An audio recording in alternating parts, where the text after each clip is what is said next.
नमस्कार। सरस कहानियाँ में आप सभी का स्वागत है। तो चलिए सुनते हैं आज की कहानी। अरे वाह भाभी, आपने तो मेरे स्वागत के लिए इतनी सारी तैयारियां करके रखी हुई है। आप कितनी अच्छी है भाभी, जो मेरे पसंद नापसंद के बारे में इतना सोचती है। अरे, आपको ये भी याद है भाभी कि मैं अपने एसी वाले कार से ठंडी ठंडी हवा खाकर उतरूंगी तो मुझे यहाँ गर्मी लगेगी और मैं कहीं परेशान ना हो जाऊं। इसलिए आपने इस बार एसी लगवा लिया। सच में भाभी, आपने तो मेरी माँ की कमी को ही पूरी कर दिया। अरे अरे, माँ के बराबर नहीं, बल्कि आपने तो माँ से भी बढ़कर प्यार दिया है मुझे, कहती हुई छोटी ननद नीतू अपनी भाभी हेमा के गले लग गई। हेमा भी नीतू से गले लगते हुए बोली, अरे वाह नीतू दीदी, आप आ गई। मुझे तो अपनी आंखों पर विश्वास ही नहीं हो रहा है, क्योंकि हर बार जब तक मैं 20 बार से ज़्यादा फ़ोन नहीं लगा लेती तब तक आप तो आती ही नहीं है। लेकिन इस बार तो बस 4 या 5 बार ही फ़ोन किया था मैंने और आप इतनी जल्दी चली आई। मुझे बहुत अच्छा लगा दीदी। चलिए अंदर चलिए, जल्दी से हाथ मुंह धोकर फ्रेश हो जाइए और एसी वाले कमरे में बैठकर बातें करते हैं। हाँ भाभी, मैं अभी अभी एसी वाले कार से उतरकर आई हूँ ना, तो मुझे बहुत गर्मी लग रही है, इसलिए मैं तो जा रही हूँ एसी की हवा खाने। आप मेरे लिए फ्रिज का ठंडा पानी लेकर आइएगा, कहकर नीतू अपनी भाभी के एसी वाले कमरे में चली गई। तभी हेमा ने उसके लिए एक गिलास में जूस और दूसरी गिलास में ठंडा पानी लिया और नीतू के पास लेकर गई और बोली, अरे नीतू दीदी, आपने सिर्फ पर्स बस लाया है क्या? और आपका सारा सामान कहाँ है? आप 4-8 दिनों तक तो रुकेंगी ही ना? हाँ भाभी, रुकने के इरादे से ही आई हूँ। आप चिंता मत कीजिए और आपको जो चाहिए ना, वह भी मैं बहुत अच्छी तरह से जानती हूँ। आप बाहर लॉन में जाकर देख लीजिए। सारा सामान अब तक ड्राइवर उतार चुका होगा। और हाँ भाभी, हमारा ड्राइवर भी हमेशा एसी में ही रहता है, इसलिए उसे भी कोल्ड ड्रिंक और पानी कार में ही ले जाकर दे दीजिएगा। हेमा झटपट नीतू की जी हुजूरी करती हुई उसके ड्राइवर के लिए कोल्ड ड्रिंक और ठंडा पानी, साथ में नाश्ता भी उसके कार में ही लेकर गई और बोली, शंभू भैया, कार से सारा सामान उतार दिया ना? हाँ भाभी, उतार दिया। हाँ तो ये लो, थोड़ा नाश्ता पानी कर लो। क्या क्या आपके घर में बैठने के लिए जगह नहीं है क्या भाभी, जो आप मुझे यहाँ रोड पर गाड़ी में नाश्ता पानी लाकर दे रही हैं? ड्राइवर की बातें सुनकर हेमा झेप सी गई और बोली, ना ना नहीं भैया, ऐसी बात नहीं है। चलिए घर के अंदर घर में बैठकर ही खा लीजिए। नहीं भाभी, मुझे गर्मी बहुत लगी है, एसी चालू करके कार में ही बैठ जाता हूँ, कहकर वह कार में ही बैठकर चाय नाश्ता करने लगा। हेमा अपना सा मुंह लेकर घर के अंदर आ गई।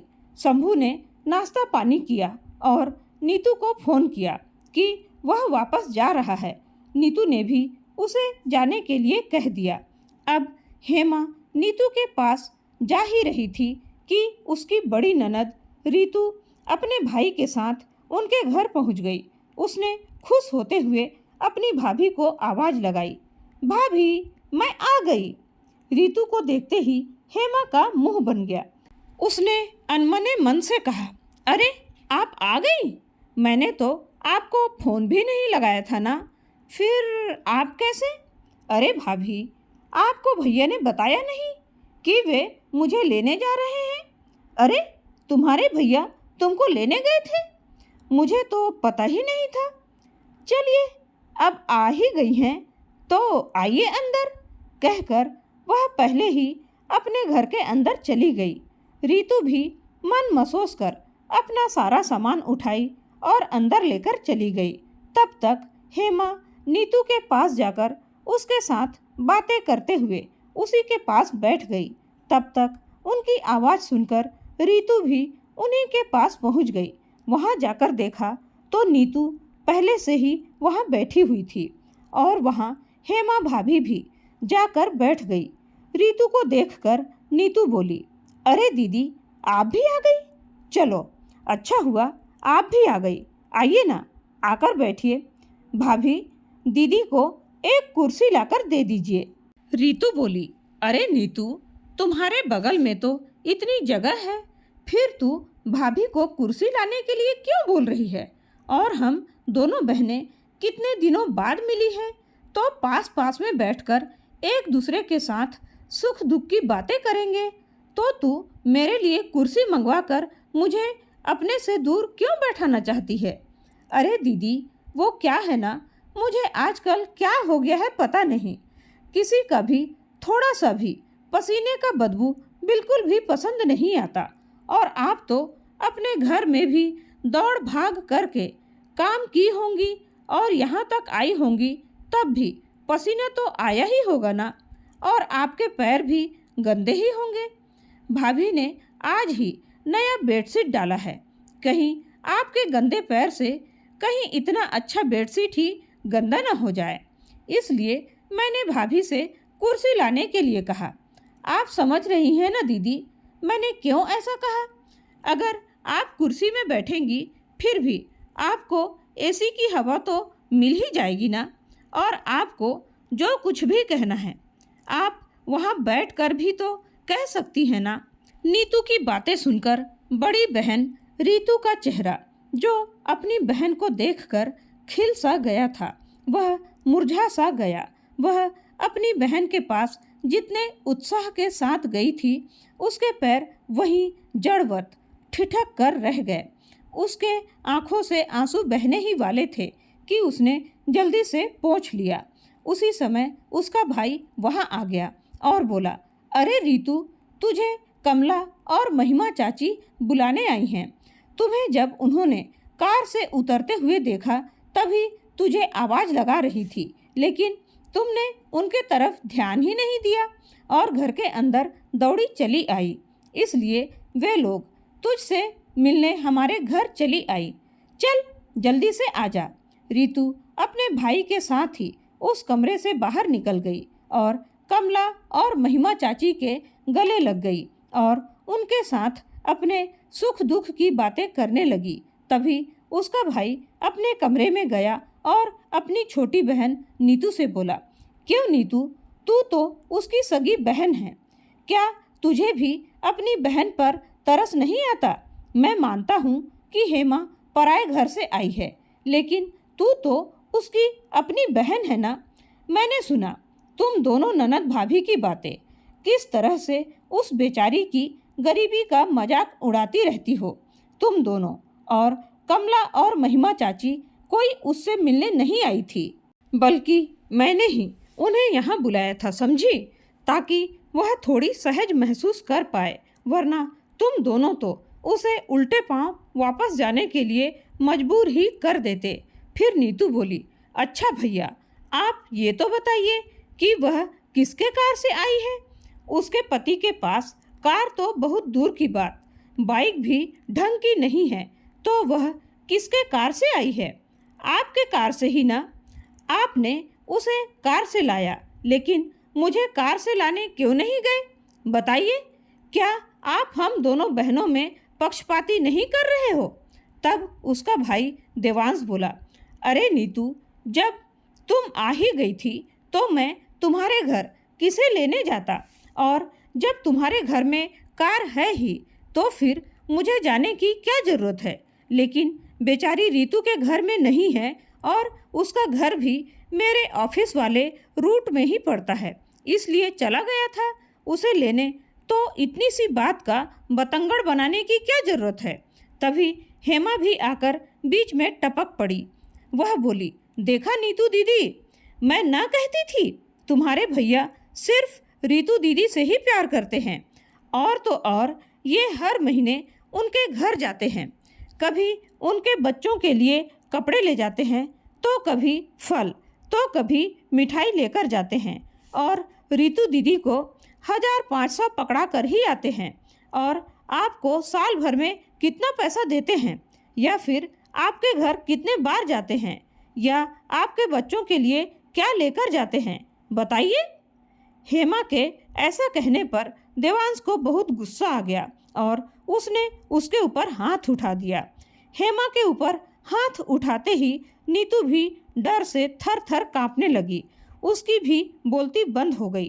तभी देवांश वहां से गुस्से में निकलकर बाहर चला गया। बाहर जाकर देखा तो रीतू दोनों चाची के साथ मस्त हंस हंस कर बातें कर रही थी। अपने भाई का उखड़ा सा चेहरा देखकर रीतू थोड़ी सकपका गई। उसने अपने भाई से कहा, भैया आप कहाँ जा रहे हो? देवांश ने उस समय तो कुछ नहीं कहा, लेकिन गुस्से में घर से निकल गया। तब तक उसकी चाची लोग भी जा चुकी थी। तभी रीतू फिर से अंदर गई तो देखा उसकी भाभी हेमा मुंह फुलाए बैठी है। वहीं नीतू अपने मोबाइल में नजरें गड़ाए बैठी है। उसके साथ कोई भी बात नहीं कर रहा है। उसने कहा, भाभी क्या हुआ, आप इतनी नाराज क्यों हैं? तभी हेमा उस पर बरस पड़ी। अच्छा, मुझे मार खिलाकर आपको तो बड़ा मजा आ रहा होगा ना। आपके भैया गुस्सा होकर बाहर निकल गए हैं। अगर वे जल्दी से घर वापस नहीं आए ना तो समझ लीजिएगा कि आज से आपका यहाँ से दाना पानी बंद, समझी आप। रीतू के हाथ में उसका मोबाइल था। गलती से उसके भाई को ही फोन लग गया था और जितनी बातें वहाँ हो रही थी देवांश सब सुन रहा था। रीतू कभी हेमा से तो कभी नीतू से पूछती कि भैया ने भाभी के ऊपर आखिर हाथ क्यों उठाया, लेकिन दोनों ही रीतू को ही भला बुरा कह रही थी। लेकिन असली कारण कोई भी नहीं बता रहा था कि आखिर क्या बात हुई थी वहाँ। देवांश ने सोचा अगर वह गुस्से में अपने घर नहीं जाएगा तो रीतू को ही वे लोग दोषी ठहराकर और भी ज़्यादा जलील करेंगे। इसलिए सभी के लिए उनके पसंद के अनुसार अलग अलग फ्लेवर के आइसक्रीम लेकर गया ताकि सभी का मूड ठीक हो सके। जब उसने सभी के पसंद के फ्लेवर का आइसक्रीम लेकर गया तो सभी लोग बड़े मज़े से आइसक्रीम खाया। तब देवांश ने नीतू और हेमा को अपने पास बुलाकर समझाया कि मनुष्य का जीवन इस आइसक्रीम की तरह है। जिस प्रकार इसमें कई रंग मिलकर इसकी शोभा को बढ़ाते हैं, वैसे ही मनुष्य के जीवन में कई उतार चढ़ाव आते हैं, कभी सुख तो कभी दुख। लेकिन मनुष्य उन सभी सुख दुख को पार करके अपना खूबसूरत सा रंगीन जीवन बनाता है। लेकिन जब वह आइसक्रीम पिघलता है तो सारे रंग एक साथ पिघलकर पानी की तरह एक में मिल जाते हैं। फिर उन रंगों को अलग कर पाना कितना कठिन हो जाता है। ठीक वैसा ही हमारा जीवन है। एक दिन मिट्टी में मिलकर मिट्टी के समान हो जाएगा, फिर घमंड किस बात का करना। इसलिए मेरी बात मानो, रीतू भी अपनी ही बहन है, उसके साथ अच्छे से व्यवहार करो, बस मैं यही चाहता हूँ। देवांश की बातें सुनकर हेमा और नीतू ने तो उस समय हाँ में हाँ मिला दिया। लेकिन भाई का उस गरीब गंवार के लिए इतनी हमदर्दी दोनों ननद भाभी को नागवार गुजर रहा था। दोनों ने मन में ठान लिया था कि वे उस ऋतु को मजा चखाकर ही रहेंगी। उन दोनों ने प्लानिंग किया कि नीतू ने जितना सामान लाया था वह सारा का सारा ऋतु के सामने खोलें, ताकि उसे भी तो पता चले कि उसकी भाभी नीतू को इतना ज़्यादा मान सम्मान क्यों देती है। हेमा ने नीतू के घर से आया सारा सामान अपने बेड पर फैला दिया और रीतू को आवाज़ लगाया। रीतू दौड़कर उस कमरे में गई और देखा कि उसके बेड पर ढेर सारे नए कपड़ों का सेट पड़ा है। एक से बढ़कर एक ज्वेलरी सेट पड़ी हुई है। बच्चों के महंगे महंगे खिलौने पड़े हुए हैं और भी ढेर सारी ऐसी चीज़ें जो दैनिक जीवन में उपयोग में आने लायक चीज़ें रखी हुई हैं। हेमा ने उन चीज़ों की ओर उंगली दिखाकर कहा, रीतू दीदी, आपको इनमें से जो चाहिए रख लीजिए। उन चीज़ों को देखकर रीतू बोली, आप सच कह रही हैं भाभी? हाँ दीदी, अब ये सारी चीज़ें हमारे घर में रखी हुई हैं तो हमारी ही होंगी ना। आपको जो चाहिए रख लीजिए। रीतू ने उन सारी चीज़ों को ध्यान से देखा और कहा, भाभी, मैं इतनी महंगी चीज़ों को रख कर क्या करूँगी? मुझे लगता है ये सब नीतू के लायक ही हैं। हाँ दीदी, अब आ गई ना आप अपनी औकात में। सच बताऊं तो ये सारी चीज़ें ना नीतू दीदी ने ही अपने ससुराल से लाई हैं हमारे लिए। आपकी भी बोलती बंद हो गई ना इतने महंगे महंगे सामान देखकर। इसीलिए तो हम लोग आपको कहते रहते हैं कि आप अपनी औकात में ही रहा कीजिए, लेकिन नहीं, आपको तो अपने ही हाथों अपनी बेइज्जती कराने का बड़ा शौक रहता है। अब आप ही बताइए, जब नीतू दीदी ने इतना सारा सामान अपने मायके से लाया है तो आपने क्या लाया है? भला खाली हाथ झुलाती चली आई। और अरमान तो देख लो महारानी के, कि इनको सम्मान मिले राजा महाराजाओं की पत्नी की तरह। तो अब तो आपको भी समझ में आ ही गया होगा ना दीदी, कि मान सम्मान कोई रास्ते में पड़े नहीं रहते जिसे उठाकर ले आए और आपको दे दें। मान सम्मान पाने के लिए अपनी जेब भी ढीली करनी पड़ती है दीदी। तभी नीतू उसका मजाक बनाते हुए बोली, अरे भाभी, आप भी किसकी जेब ढीली करने की बात कर रही हो? जिसकी जेब पहले से ही ढीली तो क्या पूरी तरह से फटी हो। इनके पति मतलब मेरे जीजा जी पहले अपने परिवार वालों की पूर्ति तो ढंग से कर लें, फिर आपके लिए गिफ्ट या कोई सस्ता सा सामान ही भेज सके। क्यों दीदी, मैंने सही कहा ना? देखो भाई, मैं तो ठहरी कोई भी बात को सीधे सीधे कहने वाली। मैं घुमा फिरा कर नहीं कहती, मुझे सीधे सीधे कहना आता है, इसलिए मैंने कह दिया। अब आप लोगों को भला लगे या बुरा, ये आपकी मर्जी। कहकर वह अपना मुंह बनाते हुए दूसरे तरफ चली गई। वहीं हेमा भी उसके तरफ घूर कर देखते हुए वहां से निकलकर चली गई। रीतू वहीं खड़ी, कभी उन बेजान सामानों को देखती तो कभी खुद को देखती तो कभी अपने सस्ते से पहने हुए कपड़ों को देखती, और उसके आंसू रुकने का नाम ही नहीं ले रहे थे।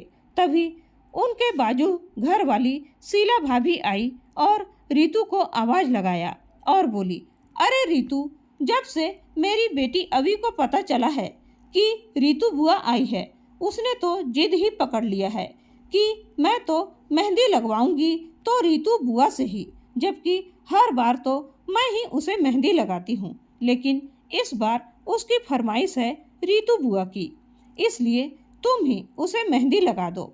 रीतू ने अपने आंसू अपने पल्लू से पोंछे और कहा, ठीक है भाभी, चलिए, मेरी लाडो को मैं ही मेहंदी लगा देती हूँ। कहकर वह अपने पड़ोस वाली भाभी के घर पहुँच गई।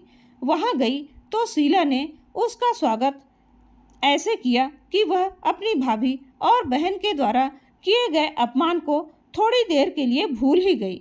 मेहंदी लगाना तो एक बहाना था कि शीला को पता था कि हेमा और नीतू अगर मिल गई तो रीतू का क्या हाल करते हैं।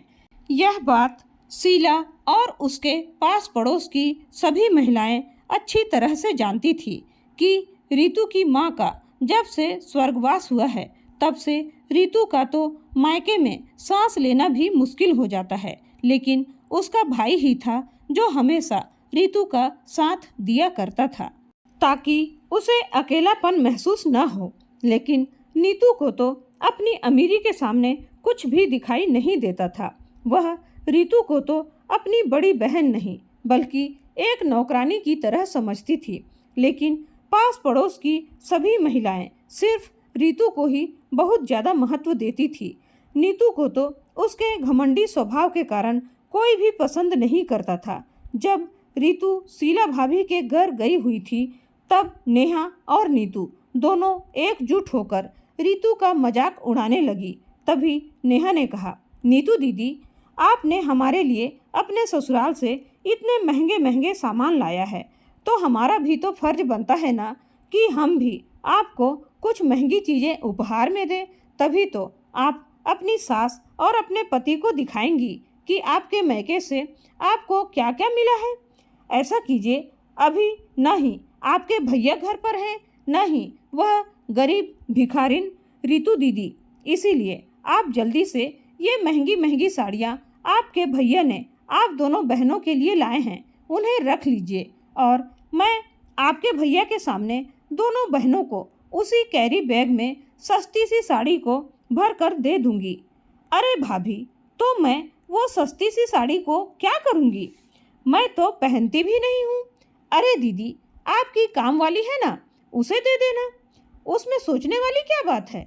हाँ भाभी, आपने तो बिल्कुल सही कहा, उसे तो हर त्योहार में मुझे कुछ न कुछ देना ही पड़ता है और ऐसी साड़ी देख कर तो वह खुश हो जाएगी।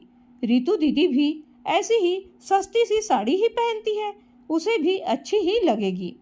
उसे अब मेरे जैसे महंगी वाली ड्राई क्लीन वाली साड़ी कहाँ पसंद आने वाली है। हाँ दीदी, आपने सही कहा। आप जल्दी से ये महंगी साड़ियों को पहले अपने बैग के अंदर डाल लीजिए। रितु दीदी भी किसी भी वक्त आ ही रही होंगी। रितु उन दोनों की बातें दरवाजे की ओट में खड़ी सब सुन रही थी, क्योंकि शीला भाभी के मायके से फोन आया कि उनकी माँ की अचानक तबीयत खराब हो जाने के कारण उन्हें अस्पताल में भर्ती किया गया है। यह खबर सुनकर वह भी दौड़ी भागी अपनी माँ को देखने अस्पताल चली गई थी। इसलिए रितु दीदी तुरंत ही वापस अपने भैया के घर आ गई और वह सब सुन और देख लिया जो उसकी बहन और भाभी उसके पीठ पीछे उसकी बुराई कर रही थी। उनकी ऐसी घटिया बातें सुनकर रितु के आंखों से आंसू झरझर बह रहे थे।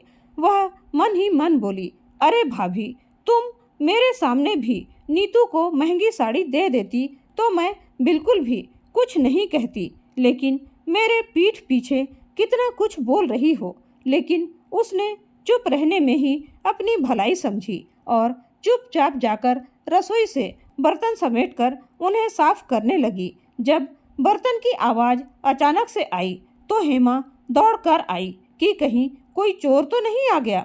उसके पीछे नीतू भी घबराकर भागी। देखा तो रितु बर्तन साफ कर रही थी। उसे बर्तन साफ करते हुए देख नीतू बोली, अरे भाभी, रितु की तो ये रोज की आदत होगी बर्तन साफ करने की, इसीलिए बिना किसी से कुछ बोले ही चुपचाप बर्तन साफ करने लगी। मेरी तरह हर काम करने के लिए नौकरानी तो नहीं लगा सकती ना बेचारी, क्योंकि ये तो खुद ही एक नौकरानी ही है। कहकर हा हा हंसती हुई फिर से एसी वाले कमरे में यह कहकर जाने लगी कि उसे बहुत गर्मी लग रही है। वह रितु की तरह गर्मी सहन नहीं कर सकती। हेमा ने भी कह दिया, रितु दीदी, मेरे कमर में दर्द हो रहा है, इसलिए आप कपड़े भी धो दीजिएगा। रितु ने किसी को भी कोई जवाब नहीं दिया, चुपचाप सुबह से शाम तक काम में लगी रही। और जैसे ही देवांश आया उसने कहा, भैया, महिमा चाची के पास मीठी के पापा का फ़ोन आया था कि उन्हें किसी ज़रूरी काम से कहीं जाना है, इसलिए मुझे घर जल्दी बुलाए हैं, इसलिए आप मुझे अभी के अभी हमारे घर पहुंचा दीजिए, वरना वे मुझ पर बहुत गुस्सा करेंगे। रितु की बातें सुनकर देवांश को बड़ा आश्चर्य हुआ कि रितु को आए अभी 2 ही दिन हुए हैं और अपने घर जाने के लिए इतनी उतावली क्यों हो रही है, जबकि यह तो 1 क्या 2-2 महीना रहकर जाती थी। फिर सोचा, हो सकता है वाकई ज़रूरी काम आ गया हो, इसलिए जाना चाहती हो। इसलिए उसने हेमा से कहा कि वह रितु के जाने की तैयारी कर दे। हेमा ने भी खुशी खुशी उसके जाने की तैयारी कर दिया और वही सस्ती सी साड़ी के अलावा ज़्यादा कुछ भी नहीं दिया। वह भी अपने भाई के साथ अपने घर जाने के लिए निकल पड़ी। देवांश ने रितु से पूछा कि रितु, क्या तुम नाराज होकर जा रही हो या फिर सच में ज़रूरी काम से जा रही हो? हाँ भैया, इस बार सच में ज़रूरी काम है, इसीलिए जा रही हूँ। इस बार जिस काम के लिए जा रही हूँ ना, देखिएगा भैया, आप भी अपनी इस गरीब भिखारन बहन पर गर्व महसूस करेंगे। अरे तुम ये कैसी बहकी बहकी बातें कर रही हो रितु? तुम्हें किसने गरीब भिखारन कहा? उसका नाम बता, मैं अभी के अभी उसकी अकल ठिकाने लगाता हूँ। ना भैया ना, आप इतना मत सोचिए। मैं तो यूं ही कह रही थी, आप भी तो जानते ही हैं ना कि मैं न ही आपकी जितनी अमीर हूँ, न ही नीतू जितनी, क्योंकि आप भी अच्छा खासा पैसा कमा लेते हो। इसलिए हेमा भाभी अपने आप को खुश नसीब समझती हैं। वहीं नीतू के पति भी अच्छे खासे पैसे कमा लेते हैं, इसलिए वह तो पैसों के सामने न ही रिश्ते नाते का मान सम्मान को जानती है, न ही मानवता को।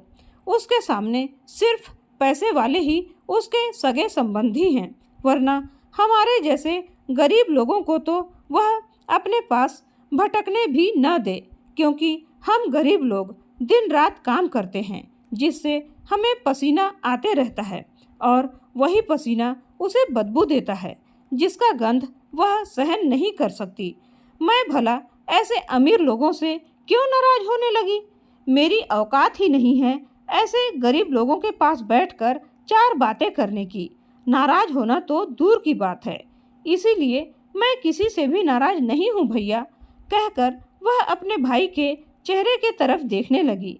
देवांश के चेहरे में कई तरह के भाव उमड़ रहे थे, लेकिन वह सब समझ रहा था कि रीतू अपने मायके से 2 ही दिनों में वापस अपने ससुराल क्यों जा रही है। उसने एक दुकान के पास गाड़ी खड़ी किया और बोला, रीतू, मैं अभी थोड़ी देर में आया, तुमको भी कुछ लेना हो तो ले लो। रीतू ने सोचा, भैया भाभी के घर से तो कुछ मिला नहीं और घर खाली हाथ जाऊंगी तो बच्चे हाथ देखेंगे, इसलिए उसने पास के ही दुकान से बच्चों के लिए कुछ कपड़े और खाने का सामान ले लिया। जब उस दुकानदार से रेट पूछा तो उसने बहुत ज़्यादा बताया। रीतू ने देखा उसके पास तो उतने पैसे हैं ही नहीं जितने वह कह रहा था। तभी देवांश ने उस दुकान के नौकर को इशारा करके बुलाया और 500 की गड्डी उसके हाथ में थमाते हुए बोला, वो औरत जो तुम्हारे दुकान में मोल भाव कर रही है ना, वह जितना कह रही है उतने में ही वह सामान दे दो और जितना पैसा चाहिए इसमें से काट कर बाकी पैसे उसी के कैरी बैग में डाल दीजिएगा। उसने वैसा ही किया। रीतू बहुत खुश हो गई कि उसे सस्ते में सामान मिल गया। उधर देवांश ने भी कुछ जरूरी सामान रीतू के लिए खरीद दिए, लेकिन ये क्या, जब रीतू घर पर आकर देखती है कि उस दुकानदार ने उसे सस्ते में सामान तो दिया ही है, ऊपर से पैसे भी उसके कैरी बैग में ही भूल गया, तो उसे बड़ा बुरा लगा। उसने अपने भाई से कहा, भैया आप जाते वक्त वहीं से तो जाओगे, आप उस दुकान वाले को ये पैसे वापस कर दीजिएगा। देवांश बोला, अरे रीतू, क्यों खामखा टेंशन लेती रहती हो? तुमने तो उससे नहीं कहा था इन रुपयों को यहाँ डालने के लिए, न ही चोरी की है, तो फिर ये लौटाने वाली बात कहाँ से तुम्हारे दिमाग में आ गई? रीतू के पति प्रकाश ने भी उसे समझाया, भैया ठीक ही तो कह रहे हैं, कौन सा तुमने चोरी किया है या उसे ठगा है, रहने दो, अब इन रुपयों के बारे में ज़्यादा मत सोचो। जब दोनों ही ऐसे कहने लग गए तो रीतू खुद ही जाकर वापस करने की बात करने लगी और वह ऑटो से जाने के लिए तैयार होने लगी। तब मजबूरन देवांश को बताना पड़ा कि उसी ने वो सारे रुपये उस दुकानदार के नौकर को दिए थे, वरना आजकल कौन इतना सस्ते में सामान दे देगा और साथ ही साथ रुपये भी दे देगा। तब रीतू अपने भाई से लिपटकर रोने लगी और वह सारी बातें अपने भाई और अपने पति को बता दिया कि किस तरह से उसकी बहन और भाभी ने उसे दुत्कार कर भगाने की कोशिश की है। इसलिए वह मजबूर होकर अपने घर वापस आ गई, लेकिन रीतू ने अपने भाई से एक वचन भी लिया कि वह अपने घर जाकर न ही अपनी पत्नी से कुछ कहेगा, न ही अपनी बहन से। देवांश ने भी उसे वचन दे दिया और अपनी पत्नी की ओर से माफ़ी मांगकर वहां से वापस अपने घर आ गया। अब देवांश उदास उदास सा रहने लगा था, लेकिन जब तक नीतू थी, हेमा को देवांश की उदासी से कोई फर्क नहीं पड़ा। परंतु नीतू जब अपने ससुराल चली गई, तब से हेमा ने नोटिस किया कि देवांश कुछ उखड़ा उखड़ा सा लग रहा है। हेमा उसके साथ इधर उधर की बातें करने की कोशिश करती, कभी हंसाने की कोशिश भी करती, लेकिन वह न ही ज़्यादा बात करता था न ही हंसता था। हेमा को समझ में नहीं आ रहा था कि देवांश को आखिर हुआ क्या है। उसने पता लगाने की बहुत कोशिश की, लेकिन देवांश ने उसे कुछ भी नहीं बताया। समय यूं ही बीत रहा था। उधर रितु और प्रकाश ने अपने मन में ठान लिया कि अब वे बोलकर नहीं, करके दिखाएंगे। दोनों ने फिर से काम के साथ साथ पढ़ाई करना शुरू कर दिया। दोनों ने ऑनलाइन क्लास ज्वाइन कर लिया। दिन भर दोनों पति पत्नी कंधे से कंधा मिलाकर दिहाड़ी मजदूरी का काम करते और अपने बच्चों को सरकारी स्कूल में भेज देते। रात होते ही उन्हें खिला पिलाकर सुला देते और दोनों पति पत्नी एक दूसरे को टास्क के रूप में कुछ प्रश्न देते, फिर एक दूसरे को पूछते। अगर जिसने गलत बताया उसे मार्क करके रखते और उस गलती को फिर से सुधार करते और आगे के प्रश्न सॉल्व करते। इस प्रकार छोटी से छोटी बातों का एक दूसरे को याद दिलाते ताकि परीक्षा के समय किसी भी बात की परेशानी न हो। 3 साल की कड़ी परिश्रम के बाद दोनों पति पत्नी को ऐसा लगा कि अब वे लोग यूपीएससी की परीक्षा देने के लिए पूरी तरह से तैयार हैं। जैसे ही उन्होंने फॉर्म भरा, उसी साल दोनों का यूपीएससी क्लियर हो गया। दोनों ने एक दूसरे को इंटरव्यू के लिए भी ऐसे तैयार किया जैसे उनके सामने इंटरव्यूअर बैठे हों और ऐसे एटीट्यूड से प्रश्न पूछ रहे हों जैसे सचमुच उनका अभी ही साक्षात्कार हो रहा हो। दोनों ने एक दूसरे को एक से बढ़कर एक कठिन से कठिन प्रश्न पूछना शुरू किया ताकि बोर्ड समिति के सदस्यों के सामने उन्हें किसी भी प्रकार की परेशानियों का सामना न करना पड़े। जब उन्होंने इंटरव्यू भी दिया तो दोनों के तर्क संगत जवाब सुनकर इंटरव्यूअर बहुत ज़्यादा खुश हो गए और दोनों ही पति पत्नी का सिलेक्शन हो गया। जब अखबार में उन दोनों के बारे में न्यूज़ छपा कि दोनों पति पत्नी कलेक्टर बन चुके हैं, तब तो लोगों की बधाइयाँ आनी शुरू हो गई। रितु को लगा कि उसकी नकचढ़ी भाभी हेमा और उसकी घमंडी बहन नीतू तो उसे बधाई देने जरूर आएंगे, क्योंकि रिश्तेदारी के नाम पर वही लोग तो करीबी के रिश्तेदार थे। लेकिन ये क्या, उस समाचार को छपे 15 से 20 दिन और 20 दिन से 1 महीने होने लगे, फिर भी न ही हेमा का फ़ोन आया न ही नीतू का फ़ोन आया। रितु ने भी अपनी तरफ से फ़ोन करके उनका हाल चाल जानने की कोशिश भी नहीं की, क्योंकि वह उन दिनों इतनी व्यस्त हो गई थी कि उसके पास इतना टाइम ही नहीं था कि वह आराम से बैठकर किसी से फ़ोन पर बातें कर सके। दोनों पति पत्नी ने अपने अपने एरिया में अपना अपना पदभार संभाल लिया।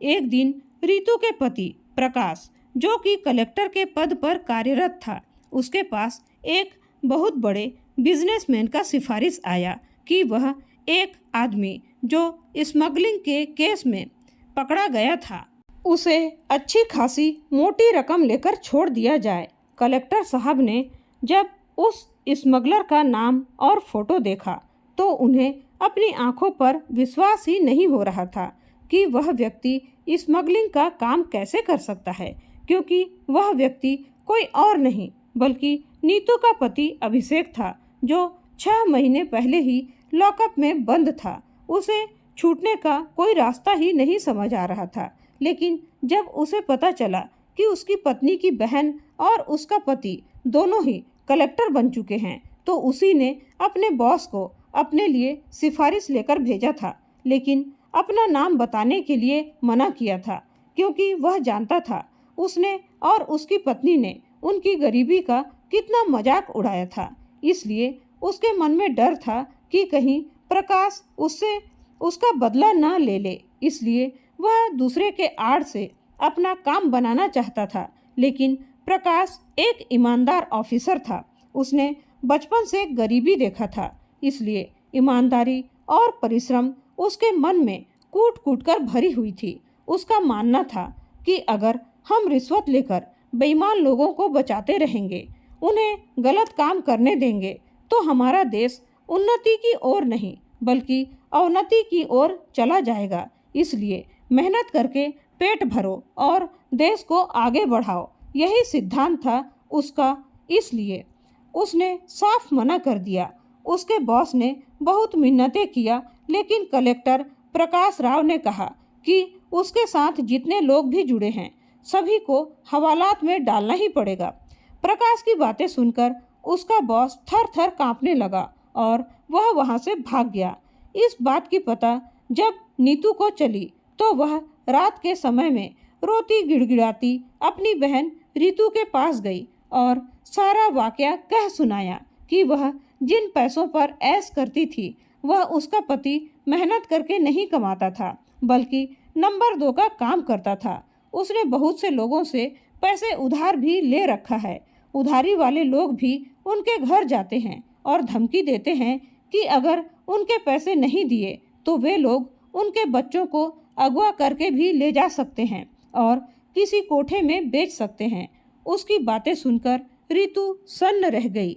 बच्चों के खातिर उसने अपनी बहन का कुछ रुपयों से मदद करने का वचन दिया, लेकिन जब नीतू के पति के बारे में अपने पति से बात की तो प्रकाश ने उसे जेल से बाहर निकालने से साफ मना कर दिया। कहा कि भूल गई तुम, यही लोग थे ना जो तुम्हारी हंसी उड़ाने में 1 सेकंड का भी समय नहीं लगाते थे। और तुम कितनी सरल हृदय की हो रीतू, जो अपनी बहन का थोड़ा सा दुख देखा नहीं कि लगी उसकी मदद का राग अलापने। रीतू ने उस समय तो अपने पति से कुछ नहीं कहा, फिर उसने भी अपने मन में विचार किया, अब वह केवल एक आम नागरिक नहीं है बल्कि एक जिम्मेदार ऑफिसर है जो देश की रक्षा करने में अहम भूमिका निभा रही है। इसलिए रिश्तेदारी एक तरफ और देश के लिए फर्ज पहला और प्रमुख कर्तव्य बनता है उसका। यह सोचकर उसने नीतू के पति अभिषेक को बचाने के बारे में सोचना ही छोड़ दिया, बल्कि उसने अपने पति के साथ यह योजना बनाना शुरू कर दिया कि अभिषेक से कैसे पता करें कि उसके साथ और कौन कौन जुड़े हुए हैं, क्योंकि वह तो रीतू या प्रकाश को अपना समझकर सब कुछ बताएगा नहीं, बल्कि उनसे और छुपाने की कोशिश करेगा। इसलिए उन्होंने भी पुलिस हेड ऑफिसर के साथ मीटिंग करके एक ऐसी टीम बनाए जिसके बारे में पुलिस विभाग के हेड ऑफिसर जिन पर पूरा भरोसा किया जा सकता था और कुछ कलेक्टर और डीजीपी, आईजी, एसएसपी, एसपी और डीएसपी साहब सारे लोगों का अपने अपने क्षमता और कार्य के अनुरूप समय समय पर मीटिंग करके ऐसा स्ट्रेटजी बनाए कि अभिषेक के कुछ भी न बताने पर भी सारा राज खुल गया और पता चला कि अभिषेक ही उस खुफिया स्मगलिंग का मास्टरमाइंड था जो करोड़ों रुपए एक बार में कमाता था। तभी तो उसकी पत्नी को इतना घमंड हो गया था कि वह रिश्ते नाते सब भूल गई थी। लेकिन जब से अभिषेक पकड़ा गया, उसके घर के गहने जेवर से लेकर टीवी, फ्रिज, वॉशिंग मशीन और भी घर में जो कुछ भी सामान जो दैनिक जीवन में काम आने वाला था सब बिक गए, लेकिन उसके ऊपर लगे चार्जेस पूरे ही नहीं हो पाए। उसके बीवी बच्चे दर दर की ठोकरें खाने के लिए मजबूर हो गए थे। अब नीतू दूसरों के घरों में झाड़ू पोछा का काम करती, तब कहीं उसके बच्चों का पेट भर पाता। ऐसी दयनीय स्थिति हो गई थी उसकी।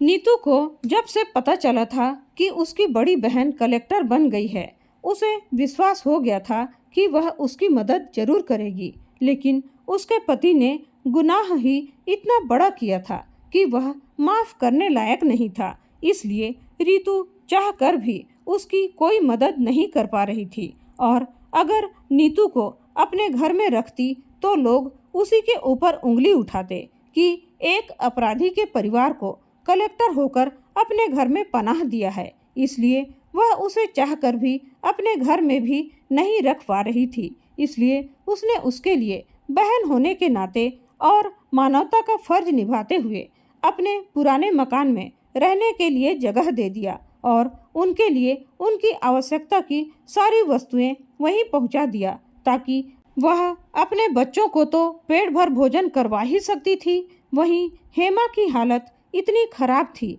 कि वह डायलिसिस पर रहने लगी थी। वह हार्ट की पेशेंट भी हो गई थी। उसका बाईपास सर्जरी भी हो चुका था, या यूं कहें कि अब वह केवल जीवित थी, सांस ले रही थी, न ही कोई काम ही कर पाती थी, न ही बहुत ज़्यादा देर तक चल पाती थी। वह अपने बिस्तर पर पड़ी पड़ी रहती थी। उसे अब वह हर बातें याद आती जो उसने अपनी बड़ी ननद रीतू के साथ किया था। उसे यह भी पता चल गया था कि नीतू का पति स्मगलिंग के केस में पकड़ा गया है और नीतू दर दर की ठोकरें खाती फिर रही है और रीतू और उसके पति प्रकाश जी कलेक्टर बन चुके हैं और इज्जतदार और सम्मानपूर्वक जीवन जी रहे हैं। हेमा को सब समझ में आ रहा था कि गलत करने का परिणाम गलत ही होता है और अच्छा करने वालों को अच्छा फल मिलता है। वह रोज आंसू बहाती, लेकिन वह कहे भी तो किसे?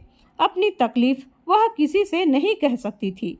एक दिन अचानक रीतू का मन किया भाभी से मिलना चाहिए। वह अपनी भाभी से मिलने चली गई। रीतू को देखकर हेमा बिलख बिलख कर रोने लगी। उस दिन रीतू ने इतने सारे उपहार ले गई थी कि जितना नीतू ले गई थी उससे 3 गुना ज़्यादा ले गई थी। उन उपहारों को देखकर हेमा और भी ज़्यादा रोने लगी। रीतू को समझ में नहीं आ रहा था, जो भाभी लालच से हमेशा लार टपकाती रहती थी, वह आज इतना सारा सामान देखकर रो क्यों रही है। तब हेमा ने उसे अपने पास बुलाया और उससे लिपट कर रोते हुए सारी बातें बताने लगी कि उसे क्या क्या परेशानियां हैं। रीतू बोली, भाभी मैं तो गरीब हूँ, मेरा पसीना तो बदबू करता है। अरे आपसे तो मुझे दूर बैठना चाहिए ना। आप लोगों ने ही यह सब ताने मुझे गिफ्ट के रूप में दिया था ना, ताकि आप लोगों की अमीरी में मेरी गरीबी का छांव न पड़ सके। लेकिन उस परमात्मा के लाठी में आवाज़ नहीं होती भाभी। इस बात को आप जरूर याद रखना। जब उसकी लाठी पड़ती है ना, तो इंसान दौड़ने और चलने तो क्या, उठने लायक भी नहीं रह जाता, जैसे आपकी हालत है। और ये सारे उपहार मैं आपके लिए और बच्चों के लिए लाई हूँ, ताकि आप जिस तरह नीतू के आने से खुश हो जाती थी ना, शायद मेरे आने से भी खुश हो जाओ। क्योंकि अब नीतू तो शायद ही ला पाए, क्योंकि अब वह तो मेरे टुकड़ों में पल रही है। आपको तो पता ही होगा, उसके पति की 2 नंबर की कमाई हमारे जैसे ईमानदार पुलिस ऑफिसर की वजह से ठप पड़ गई है। अब वह अपना और अपने बच्चों का पेट भरेगी या आपके लिए महंगे महंगे गिफ्ट लाएगी। इसलिए ये पसीने से सने बदबूदार गिफ्ट से ही काम चलाना सीख लीजिए तो ज़्यादा बेहतर होगा, कहकर वहाँ से वापस चली आई। फिर दूसरे दिन अपनी बहन नीतू के पास ढेर सारे महंगे गिफ्ट लेकर गई। नीतू उतने सारे गिफ्ट देखकर बोली, अरे दीदी, इतने सारे गिफ्ट की क्या ज़रूरत थी? आप हमारे लिए पेट भरने लायक सामान पहुंचा दे रही हैं, वही बहुत है। इन गिफ्ट का अब हम क्या करेंगे? अरे नीतू, तुम्हें बहुत शौक था ना लोगों को गिफ्ट देने का, तो मैंने भी अपने पसीने से सने बदबूदार गिफ्ट तुम्हारे और तुम्हारे बच्चों के लिए लाए हैं। चिंता मत करना, ये नंबर 2 की हरामखोरी की कमाई के पैसे के नहीं हैं, हमारी पसीने की कमाई के पैसों से खरीदे हैं। देख लेना, थोड़ा इनमें से पसीने की बदबू आ सकती है, एडजस्ट कर लेना, क्योंकि हमको बेईमानी के पैसे कमाने आते नहीं हैं ना, इसीलिए हम पसीना बहाकर ही पैसे कमाते हैं। बड़ी बहन की बातें सुनकर नीतू शर्म से पानी पानी हो गई, दौड़कर उसके कदमों में गिर गई और बोली, मुझे माफ़ कर दो दीदी, सही कहा गया है, सबका समय एक सा नहीं रहता, लेकिन अगर हमारा कर्म अच्छा है तो विपरीत परिस्थिति में भी जीना सीख लेते हैं। लेकिन कर्म गलत है तो लाखों उपाय करने के बावजूद भी कुदरत के कहर से बच नहीं सकते। मैं दौलत के घमंड में अंधी हो गई थी दीदी।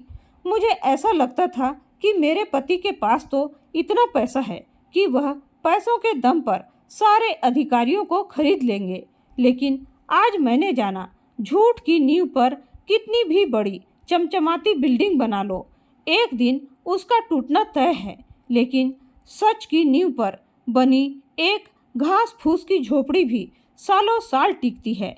रीतू ने सारे गिफ्ट नीतू के पास छोड़े और उससे बिना कुछ कहे बाहर निकल गई। नीतू उसे आवाज लगाती रह गई कि दीदी, मेरे पति को जेल से बाहर निकाल दो, लेकिन उसने सिर्फ इतना ही कहा कि वह गलत का साथ कभी नहीं देगी, चाहे फिर वह कोई भी हो। नीतू को भी समझ में आ गया कि वास्तव में उसके पति ने बहुत बड़ी गलती किया है, तो भुगतना तो पड़ेगा ही। वह हार कर आंसू बहाती हुई अपनी बहन को जाते हुए देखती रह गई, जब तक वह उसकी आंखों से ओझल नहीं हो गई।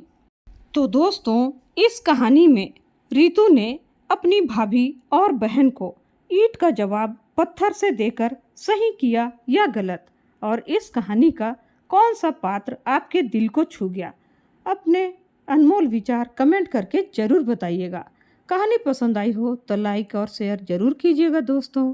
कहानी को अंत तक सुनने के लिए आपका बहुत बहुत धन्यवाद।